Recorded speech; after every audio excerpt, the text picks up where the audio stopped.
கலியாவில் உள்ள கானா ஊரிலே ஒரு கல்யாணம் நடந்தது. இயேசுவின் தாய் அங்கே இருந்தார். இயேசு அவருடைய சீஷரும் அந்த கல்யாணத்துக்கு அழைக்கப்பட்டிருந்தார்கள்.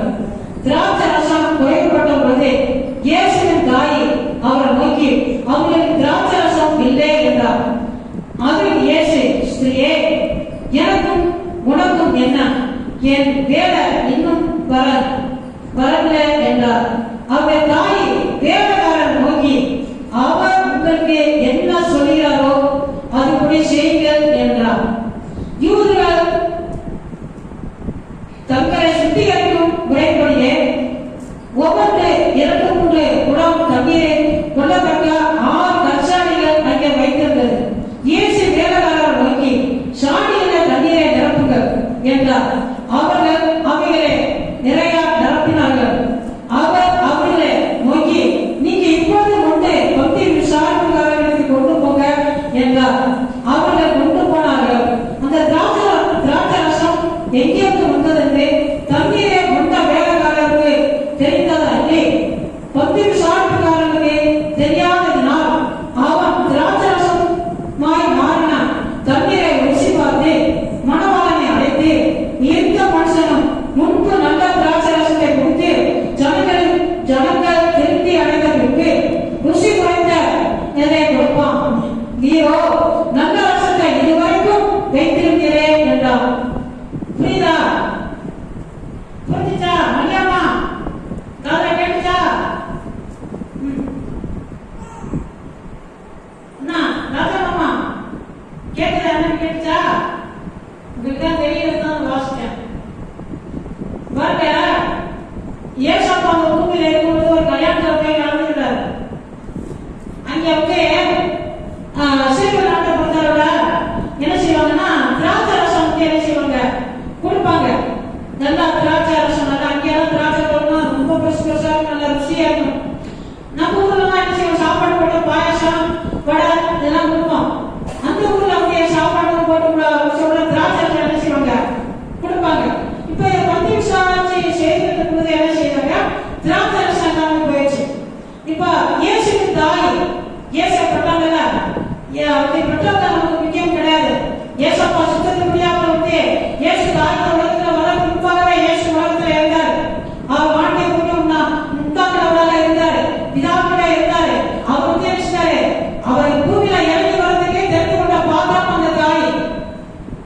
இப்ப அந்த தாய் அந்த பட்டவங்க என்ன செய்றாங்க, அங்க இருக்கிறாங்க. இப்ப அந்த தாய் வந்து என்ன செய்றாங்க, அவரோட கூட இருக்கும்போது அங்கே திராட்சை எல்லாம் கேட்டுட்டு மகவுக்கு தேவகுமாரன் அவருக்கு அந்த அம்மாவுக்கு தெரியும். அந்த அம்மாவுக்கு என்ன செய்றாங்க, மகன்கிட்ட வந்து மகனுக்கு வேண்டாம், அவங்களுக்கு திராட்சை செல்லாப்பா, அவரோட கூட்டங்கள்லாம் இருக்குது, என்ன பண்றதுன்னு தெரியல அப்படின்னு சொல்றாங்க. அப்ப அவர் என்ன சொல்றாரு, ஸ்திரியா எனக்கு உடனே என்ன என் வேலை வரல அப்படின்னு சொல்லிட்டு, ஆனா அப்படி போயிட்டு என்ன அதெல்லாம் விளக்க வேலை நான் பண்ணாதே சொல்லிட்டு இருக்கல, நம்ம பார்க்கறது ஒண்ணு. இப்ப அங்கே போயிட்டு என்ன பண்றாருன்னாங்க, சமயக்காரங்களோட போயிட்டு தண்ணீர் வந்து கற்சாடிகள் அங்கே வேண்டாம் இருக்குது. கற்சாடி வந்து காலில் கழுவுறதுக்கு பூதோட மறுபடி வந்து தண்ணீர் அனுப்பி வச்சிருப்பாங்க. சும்மா காலியா இருக்க சாடியை அதுவும் ஆத்திரங்கள் வேற, அது என்ன சொல்லணும்னா அது நிறைய வரும். இப்ப இந்த சாடியில வந்து தண்ணீரை நிரப்ப சொல்றாரு. நிரப்ப சொல்றதை பிறகு அந்த பந்தி விசாரிக்கிறவங்க அந்த வேலைக்காரங்களை பார்த்து என்ன செய்யறாரு, அதை எடுத்து போயிட்டு பந்தி விசாரிங்க எல்லாருக்கும் கொடுங்க அப்படின்னு ஏசப்பா சொல்றாரு. நீங்க செய்வீங்களா?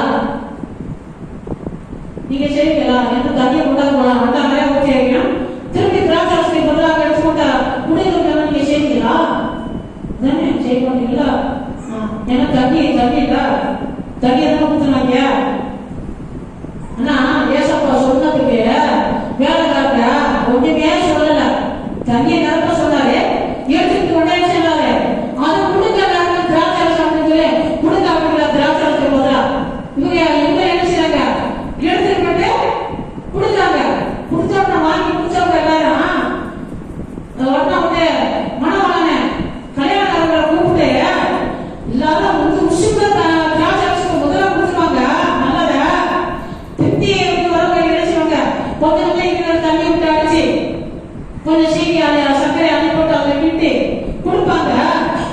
இவ்வளவு நேரம் நல்லா வச்சுக்கிட்டு கொடுத்துட்டியா ஒரு சண்டை போடாங்க. இங்க நம்ம ஊர்ல தானே சாம்பார் கூட்டத்தை பார்க்க கூட்டம் வர ரசத்தை சாம்பார்ல தண்ணி ஊற்றி உப்பை போட்டு கலக்கி ஊற்றுவோம். ஆனா அங்க அப்படி செய்யல. ஏசப்பாவை கூப்பிட்டு அங்க அற்புதம் செய்துச்சு. இன்னைக்கு கூட ஒரு நல்ல நிகழ்ச்சியில நடக்கும் போது ஜபபலியிட தொடங்கி பார்த்தீங்கன்னா ஜபபலியிட செய்து பார்த்தீங்கன்னா அதுல அங்க குறைவே வராது. அங்க ஆண்டவர் ஆசீர்வதிப்பார். சரி, அது போகட்டும். நான் இப்ப என்ன சொல்ல வரேன்னு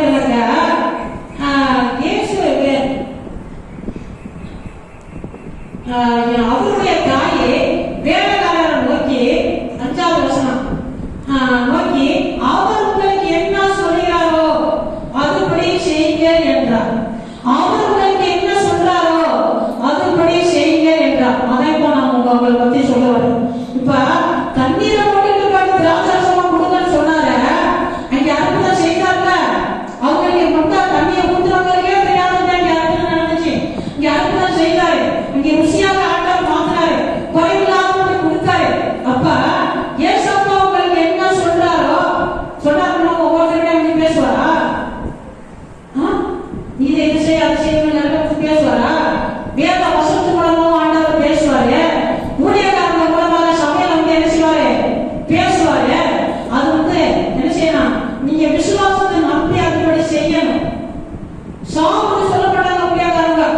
நீ கெட்டு பார்த்து சொல்லப்பட்டாங்க ஊழியக்காரங்க. வேத வசனப்படி செத்து பார்த்து சொல்ல மாட்டாங்க. நீ நல்லா இருக்கிறது, செழிப்பா இருக்கிறது, நல்லா ஆசீர்வாதமா இருக்கிறதுக்கு எப்படியாவது ஆண்டவருக்குள்ளே மாறுதான் சொல்லுவாங்க.